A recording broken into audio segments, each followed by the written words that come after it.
This episode brought to you by termites. So here we are, guys, January 1st, 2021. I'm having to clean this ceiling. Boy, that light's really getting in the way. Let me get this ceiling opened up. As we can see, there's some fire damage on some of these joists. So the task tomorrow is going to be to sister some of these. What's interesting is that the fire started in the kitchen, but we can see that bit of floor there was untouched, but this, wait, was it? I don't know. No, that's all new. There's a seam you can see there where the floor has been replaced over to here, but it looks like the fire skipped that first joist, and then we can see where, boy, it just cooked these. And this is a hip roof, so it doesn't seem like there's really any weight on those ceiling joists, ceiling rafters, I don't know what to call them. But either way, we're gonna sister a couple of those. And then there's my attic access, which is really old and crusty, and I think we're gonna work with that some. Boy, that's really vintage. So let me get you up there. Oh yeah, that looks nice. So, alright, tomorrow, new day. As you can see, I just cleaned this room yesterday, and boy, it is a mess. Bearing out that back wall, you can see how much of the sheathing I had to replace. That's old original sheathing, which is 3/4 inch rough sawn boards, and that's 3/4 inch OSB that I had to put there so that I had something to attach the siding to, which you'll see in another video. Alright. Well, in a previous video, I claimed that there were 7 layers of floor, but I think what I've discovered here, let me get in focus. By the way, I manually focus all of these. I think what we discovered here is that this is actually another layer, which I'm not really sure what this is. It's like a, I don't know, it breaks. But anyway, beneath that layer, which of course we have throughout this weird yellow stuff, I mean, whatever this is, but yeah, there's nice wood behind that. So that's technically 8 layers, I suppose. What's up, YouTube? It is in fact January 6th, which unbeknownst to everybody else is apparently the beginning of the next American Civil War, but that has no effect on me. I'm here working on the duplex. I've got a target date of March 6th, or March 1st rather, that I want to have this thing done, and you know, get it, I want it done and fully ready for the market. I don't know if I'm going to hit that, but I think if I'm going to, I need to get about 4 hours a day, and that's, you know, after work or, you know, on the weekends. So far this week I haven't really hit that. I got about an hour and a half Monday, came in and was sanding some drywall, and I wasn't real motivated and arms are getting tired, so quit doing that. Kind of cleaned up, did a few things. Today I'm working on the basement, getting the basement ready. We've got some problems with this wall. I'll bring you in and show you that. It's not as bad as I thought it was, honestly. I'm going to leave a lot more of this wood than I had originally anticipated. But we are going to have to jack up a few of these areas and reinforce some things, more or less rebuild a couple parts of it. But it's going to be much less work than what I had really thought originally. So right now I'm just preparing for that. I'll bring in, I'll show you what the issues are, and then mess with it, and then I'll bring you in again when it's time to work. Alright guys, this is going to be a little difficult to film, but we'll see what I can do here. And that noise you hear is my trusty heater. We are in the basement, and again we have the center wall out, so that's why you can see both stairwells at the same time. There's a real problem, particularly on the north side, with the floor being real weak. As you walk across the floor, it feels really weak. The problem with that, the problem causing that, is to a lesser extent here above the stairs. You see how there's no header or no stud directly under the floor joist. So we see like right here, oh gosh, my lens is dirty. Okay, so we see right here we have floor joist, stud, right? So that's good. That's proper. That's how it should be. But here they end that top plate ends right here and continues on. This floor joist doesn't continue because of the stairs. You know, but see, there's not a lot supporting that right there. It's just kind of a, I mean, well, the main thing supporting it actually is the original wall that's behind there with some crypts and a little bit of a top plate, but that's not great either. But over here you can see, you know, we have the same thing on this side where it's just top plate, just kind of precarious. Now we have to have this gap because, again, of the stairs, but that should be a header. Making a header there will clean that up quite a bit. And then over here, this is really bad. You can really feel this from upstairs. So we have on the original wall, so we have this stud, follow that up and go across. There's nothing in that area. There's just that single top plate. And then here, the wall, the top plates of this wall actually meet right there on that floor joist. So as you can imagine from the top, that's really wonky. And as you walk across it, you can feel it. You know, but whereas right here, boom, floor joist, stud. That's how it should be. And then here again, I'm gonna have to peel that back and let's see if I can see this from the other side. Well, this thing's in the way, but it's hard to see in there. But there's nothing in there. There's just top plate. There are two of them, which is kind of good. All right, let's see. We go here. Man, see, just top plate, but we can shore that up some. We're gonna jack up and do this. This stud is, oh yeah, you can really see that. It's real easy to see from this side. If I can get enough light where that's just all eaten away by termites all the way to the bottom. Oh, yeah, you can see that pretty nice. Yeah, bottom to top, that thing is just eaten away. And then, you know, this particular stud here, I don't know, was that put in after the fact? Maybe, I mean, it seems like it was since it's behind damage. Like I say, this middle wall was just eaten by termites at least the first 4 inches of the entire thing, and that's why it's come out. One thing that's kind of fun about doing these videos and kind of documenting this whole process is I'd forgotten that there were 2 studs right next to each other right there, the ones that I'm trying to break apart there unsuccessfully. So when I rebuild it, when you see the video of everything coming back together, you'll see there's only 1 stud actually in the center there. Middle of the house here is held up by hopes and dreams, eaten away by termites. So I can't take those 2 studs out. As you saw, I thought that that other stud that came out was holding it up, but it ain't. It just came right out with nothing. So anyway, we gotta prop this up and build underneath it. It's getting a little dusty, so I bust out the respirator. Always good to be safe. I was gonna bring you back after I got some progress, but man, look at this.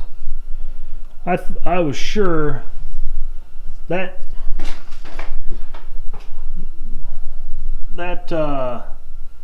big board you can see going back the other direction, I'm pretty sure that's a joist heading toward the front of the house.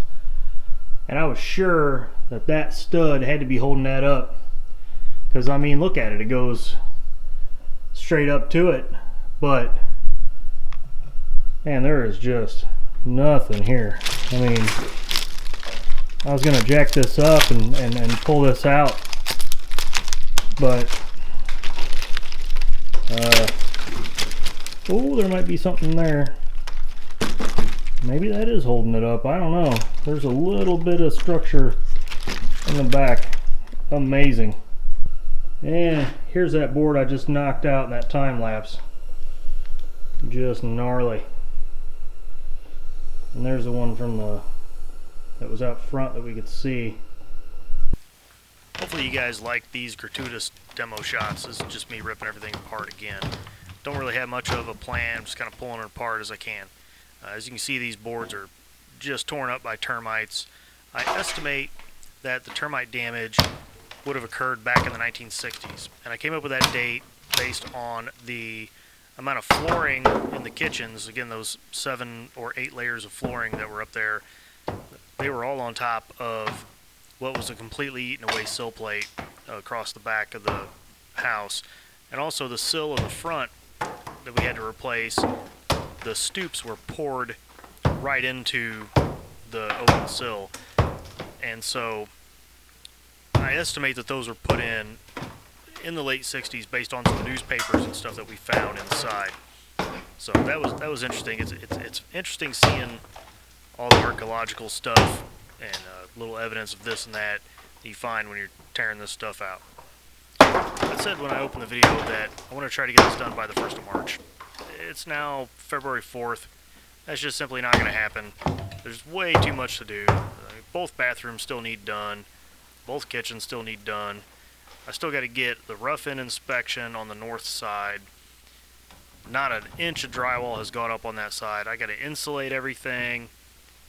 You know, I got to insulate this basement. I got to rough it in for electrical, put the vapor barriers up, and that's not even counting the fact that the framing isn't even quite complete as we stand today. It should be after this coming weekend. The HVAC has to be completely done. The drains have to be completely done. The water supply has to be completely done. Water heaters checked for functionality. I mean, man, the list just goes on and on. You know, you get to doing all this stuff and you're like, what did I get myself into? I'm supposed to be a real estate investor, and, you know, instead of that, I'm just in here knocking at, 60-year-old boards with a hammer like an idiot and not getting anywhere every night and every weekend. So, I don't know. It's got to stop sometime. Alright, welcome back, guys. It's February 3rd, about 6:30 p.m. and as you can see, the basement looks a lot different. You can kind of tell right here in the scene here. I got some help from my brother and his friend, who is colloquially known as Lipstick. And man, those guys, Lipstick is a top framer, and so we knocked this out in 2 days, which included some demo and support in the middle wall. And I'll try to get some pictures of this side when we do this side, because this center wall and this back wall are the only things left to frame.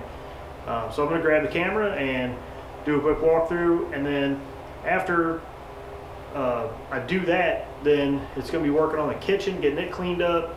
We had a little unfortunate incident that the furnace on this side that we had running quit Friday. So I don't know if you can see that heater in the back. That's like a 220 garage heater that's plugged into the stove outlet for the kitchen, and it's just kicking out some heat in here. It's good enough for when you're working like in the basement, having the heater in the basement, and then maybe sometimes having, the propane heater going, but I don't know how it's going to work. I mean, I don't have anywhere to plug it in, like upstairs or nothing. It's not like I can put mud up now until I get the furnaces running, and I do have a guy coming hopefully tomorrow to look at those. So anyway, actually I think this video tonight is going to wrap this one, and then I'll start a new one, just kick something out. But let's look around. Alright, so just as a refresher, here's kind of where the center wall stands. As you see, like that pair of joists right there has a nice pair of studs underneath it, but you come over here, that one really doesn't. It's just top plate. And then again with this one, if you can kind of see the 2x4 behind, it's just a real long run of top plate with, I don't know, there's got to be 2-3 feet between those two studs, and that stud is seen better days. As we can see, that's all eat up by termites, and that's what's holding the house. This one, the bottom doesn't look very good. You can't see it that well. But you know, as you can see, we got two pieces of top plate meeting right there, and they're bent down. Just, you know, so when you walk on this side of the house, it's a little wibbly wobbly. It's no good. So now, center wall that wasn't here looks freaking awesome. And then before, the center wall that was here only came up to about, you know, somewhere up in here. Now we've got it run all the way up to the top. That center wall that's above that has no bottom plate. So I wanted to get a nice sturdy wall. We really crammed it in there, and you know, she's holding up the center, so that's nice. So then here we have, yay, headers above the door. So this is going to be a closet door. That's obviously the stairs. And then, you know, there's a joist there. That one's right on the joist. That one's got a joist in between, header. Joist in between, header. Joist in between, header. You know, same with that one. Like on this joist, we were able to kind of pull it together with some screws. This one, these floor joists are about 2.5, 3 inches apart, so we weren't able to do that. And then here, this is how it should look if you're not running a header. You know, we've got a stud right underneath there, and as you can see, it was that way. See, there's the original, that white stud behind it was actually in fact right underneath there, so that's actually good. But these studs as well, my original plan was to pull these out, but my brother said not to do that. As you can see, termite damage, extensive termite damage, splitting at the top. You know, it's just gnarly. So we're gonna leave that in place, and we did rip out all the plumbing, and so we got to redo all that. But then here, these outside walls, boom, we are framed. So looking good. Sorry about that light. So yeah, that's a real powerful LED I got at Menards. And then here's a view over in the other room there, where, you know, we got this back wall more or less wrapped up, and then that wall's got to get done, and then this wall, obviously we're gonna, all that kind of light brown stuff's coming out, and it's gonna get a new fancy wall like what we have over here. All right, now let's go upstairs. All right, well, the lighting up here is nowhere near as good, but task for tonight is cleaning up all this crap here. This is the kitchen on the north side, where I didn't clean that joist right there at all. Oh shoot. Anyway, getting all this stuff out, cleaning this up, getting that tub out. So that's what we're going to be more or less working on, because I got HVAC guy coming, and that area right there by the tub is critical part of the path for the HVAC. So that's what we're doing tonight. Alright guys, well, it's while I'm shoveling this stuff up that battery on my camera will die. Unceremoniously signing off, bring you another video, more updates, I don't know, maybe another month. It depends on what gets done. Thanks for watching.